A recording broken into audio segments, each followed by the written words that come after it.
Hi வணக்கம். இந்த back நீங்கள் தைக்க கற்றுக்கிட்டிங்கன்னா ஸ்கூல் பேக்காக இருக்கட்டும், ட்ராவல் பேக்காக இருக்கட்டும், லஞ்ச் பேக்காக இருக்கட்டும், இந்த மாதிரி எந்த விதமான எல்லா வகையான பேக்கும் நீங்கள் ஈஸியாக கற்றுக்கலாம். வாங்க ஸ்டெப் பை ஸ்டெப்பாக எப்படி நம்ம தைக்கிறத பார்க்கலாம். ஹாய் வணக்கம். நீட்டாக க்ளீனாக நச்சுன்னு ஒரு ஸ்டிச்சிங் டிப்ஸ். ஃபஸ்ட்டு கைப்பிடி 3 இன்ச் அகலத்தில் ஒரு கிளாத் எடுத்து அதை 2ஆக மடிச்சிருக்கோம். அதே மாதிரி 2 இன்ச் அகலத்தில் ஒரு பீஸ் எடுத்து அதையும் நாம் உள்ளே மடித்து வச்சுருக்கோம். கிட்டத்தட்ட பார்த்திங்கன்னா 1 1.25 இன்ச் இருக்குது, 1 1.5 இன்ச் இருக்குது. சைடில் ரெண்டுத்துலேயும் ஒரு பாயிண்ட் வச்சு இந்த எல்லோ கலர் பீஸை சென்ட்ரு பண்ணி நாம் தச்சு எடுக்கிறோம். ரொம்ப சிம்பிள். இதுக்கு முன்னாடி நம்ம தைச்ச ஒரு வீடியோவில் பார்த்திங்கன்னா அதை பிசுரை உள்ளே வச்சு மடக்கி தைக்கிற மாதிரி இருக்கும். அது இதை விட கொஞ்சம் ரிஸ்க்கு. இது ரொம்ப ஈஸி. 2 பீஸ் எடுத்து பிசுறு அழகாக உள்பக்கம் மடிச்சுட்டு ஒன்று மேலே ஒன்று வச்சு நம்ம தைச்சோம்னா அழகாக இந்த மாதிரி உங்களுக்கு ஒரு கைப்பிடி ரெடி ஆகிடும். இது எப்படி தைச்சோமோ இதே போல் நம்ம இன்னொரு பீஸையும் தைச்சி எடுத்துக்கலாம். ரொம்ப சிம்பிள் தான். நீங்கள் தைச்சி பார்த்து கமெண்டில் எப்படி இருக்குன்னு சொல்லுங்கள். ஓகேங்களா?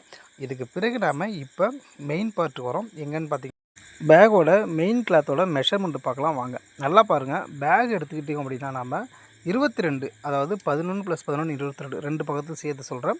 லென்த் 22, அகலம் 10. இதாங்க இதோட மெஷர்மெண்ட்டு. இவங்க நம்ம கேட்டிருக்காங்க அதுக்கான அளவு. சைடில் பார்த்திங்கன்னா ஒரு 2.25 இன்ச் அளவுக்கு மார்க் பண்ணியிருக்கோம்.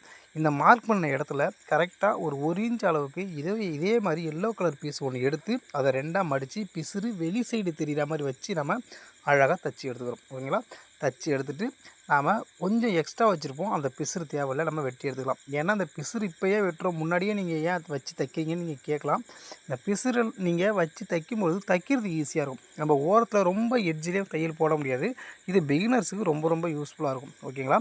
அதனால தான் நம்ம தைச்சிட்டு எக்ஸ்ட்ரா இருக்க பிசுரை வெட்டி எடுக்கிறோம். முடிஞ்சிங்க. இப்போ இந்த லைன் கொடுத்த பிறகு மடிச்சுலாம் தைக்க தேவையில்லை. இப்போ நாம் என்ன பண்ணுறோன்னா கைப்பிடி தைக்கிறோம். ஓகேங்களா? நல்லா பீஸை திருப்பி வச்சுக்கோங்க. ஏன்னா உள்ளே வெளியே மாறிடக்கூடாது. நல்லா பாருங்கள். வெளில இருக்குது அந்த லைன் வச்சுது. இப்போ மறுபடியும் நம்ம கைப்பிடி நான் எப்படி வைக்கணும் இதே போல் நீங்களும் வைக்கணும். மாற்றி வச்சிட்டிங்கன்னா உங்களுக்கு ஃபினிஷிங் வரும்போது மாறி வரும். ஓகேங்களா? அழகாக நீங்கள் கவனமாக பார்க்கணும். இந்த கைப்பிடி வைக்கும்போது ஏற்கனவே போன பதிலே சொல்லியிருக்கேன், அவுட்டரில் இருந்து உள் பக்கம் கரெக்டாக மெஷர் பண்ணி எடுத்துங்க. 2 சைடில் இருந்தும். ஓகேங்களா? 2 சைடில் இருந்தும் உள் பக்கம் கரெக்டாக கைப்பிடி வச்சா தான் பார்க்க அழகாக நீட்டாக இருக்கும்.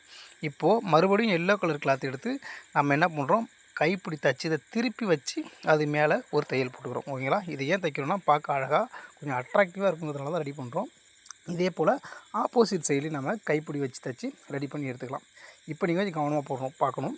ஃபஸ்ட்டு நம்ம அதை தைச்சோம் பார்த்திங்களா, அந்த லைன் எல்லோ கலர் லைன் அதை அழகாக 2ஆக மடித்து அந்த தையல் போட்டதுக்கும் உள் பக்கமாகவே தையல் போடுங்க. வெளிப்பக்கம் போட்டிங்கன்னா பிசுறு தெரியும். ஓகேங்களா? பிசுறு தெரியாமல் அழகாக இது போல் நீட்டாக இருக்கும் பார்க்குறதுக்கு. அந்த பிசுரை மறைச்சி நம்ம தைக்கிறோம். ஓகேங்களா?